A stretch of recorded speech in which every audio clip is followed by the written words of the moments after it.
small glasses company called Warby Parker did something seemingly impossible in 2011. That something is they took on an eyewear giant called Luxottica, a company that controlled 80% of the global eyewear market. Interestingly enough, they didn't even try to outspend them, outwork them, or outproduce them. Instead, they outsmarted them. While Luxottica was focused on maintaining their traditional retail model with high markups, Warby Parker identified a crucial gap, which was customers were tired of paying $300 to $400 for basic prescription glasses. By selling directly to consumers online and pricing their glasses at $95, they didn't just compete, they disrupted an entire industry. Within a few years, they reached $1 billion valuation, not by working harder, but by working smarter. Today, we're going to learn how we can apply this same principle to outsmart our competition without burning ourselves out trying to outwork them. Because if one thing is for sure, is that working harder than your competition most times is a losing strategy. Trust that there's always someone willing to work longer hours, sleep less, or sacrifice more. The real key is working smarter. Let's address a quite important mindset shift. Most people think competition is about who can work the longest hours, who can offer the lowest prices, who can make the most noise in the market. But I very much believe real competitive advantage comes from understanding market dynamics others don't see, positioning yourself where others aren't looking, and creating systems that make competition irrelevant. I've noticed that in every industry, the most successful players aren't necessarily the hardest workers, they're the smartest strategists. And this is a personal observation. Here are some core strategies. 1. The blue ocean strategy. Let's start with something I term the competition bypass. Most businesses make the mistake of trying to compete in overcrowded markets, the red oceans. But the smartest players create their own markets, the blue oceans.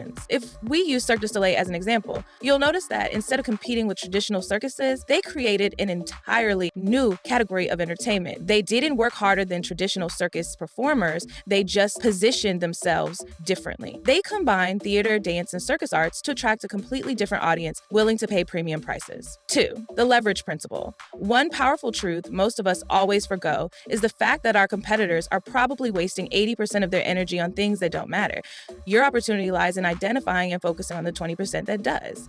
Let's consider the story of Basecamp, formerly 37 Signals. While other software companies were adding more and more features to their project management tools, Basecamp took the opposite approach. They focused on simplicity and core functionality. They were able to build a hugely successful business while maintaining a small team and reasonable working hours as a result. 3. The strategic positioning matrix. I want to introduce you to a framework I call the strategic positioning matrix. It has 4 quadrants: high effort, low impact, high effort, low impact, low effort, low impact, low effort, high impact. Your competitors are likely spread across all 4 quadrants. Your goal should be focusing exclusively on low effort, high impact activities. This is where real competitive advantage lies. Let's break down the specific strategies you can use to outsmart your competition. 1. Information arbitrage. Most of your competitors are most likely operating on outdated or incomplete information. Here's how to gain an edge. Subscribe to industry research reports they're too busy to read. Join communities where your customers actually hang out. Track emerging trends before they become mainstream. Monitor adjacent industry for innovative ideas you can adapt. 2. Strategic automation. While your competition is manually handling repetitive tasks, you can implement automation tools for routine operations. Create systems that scale without additional effort. Probably use AI and machine learning for competitive analysis. Develop automated customer service solutions. 3. The positioning flip. Instead of competing on your competitors' terms, identify their blind spots and exploit them. Position yourself in market segments they're ignoring. Turn their strengths into weaknesses. Create new categories where you can be first, or the network effect. Build systems that get stronger with use. Create community-driven content, develop user-generated resources, build platforms that improve with more users, design referral systems that work automatically. Let's focus on some practical examples we can relate to. 1. Content creation strategy. Instead of creating new content constantly or daily, repurpose one piece of content into multiple formats. Create evergreen content that generates traffic for years. Build systems for user-generated content. Focus on distribution rather than just creation. 2. Customer acquisition. Rather than spending more on advertising, implement referral systems that work automatically. Create strategic partnerships that drive mutual growth. Build sales funnels that qualify leads automatically. Develop content that attracts organic traffic. 3. Product development. Instead of constant feature addition, focus on solving core problems exceptionally well. Create products that become become more valuable with use. Build platforms rather than just products. Design self-improving systems. Now, here's your step-by-step guide to outsmarting competition. 1. Competitive analysis. Map your competitors' activities, identify their blind spots, find underserved market segments, analyze their inefficiency. 2. Strategic positioning. Choose your battlefield carefully. Focus on underserved needs. Create unique value propositions. Build defensive moats. 3. System development.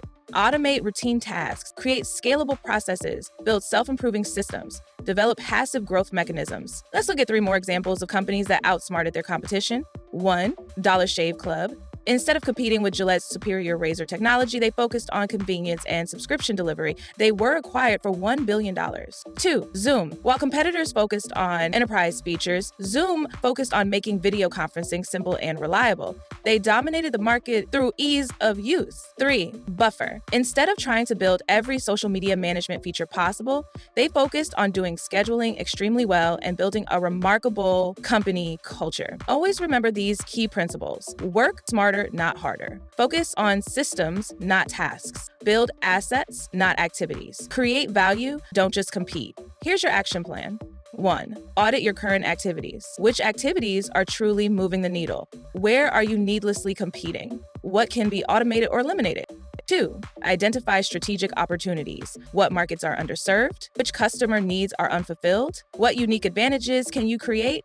3. Build smart systems, implement automation tools, create scalable processes, develop self-improving mechanisms. Let's return to the Warby Parker story. They didn't just sell glasses online, they created a new model for eyewear retail. They didn't work harder than Luxottica, they worked smarter by identifying an underserved market, creating a new distribution model, building systems for scale, focusing on customer experience. Your goal really isn't to work harder than your competition, it's to make their hard work irrelevant through smart positioning and systematic advantage. You can ask yourself today, what would it look like to achieve my business goals with half the effort I'm currently expending? The answer to that question is where your real competitive advantage lies. Don't try to outwork your competition, outsmart them by building systems, creating unique value, and positioning yourself where the competition isn't even looking. Thank you for watching.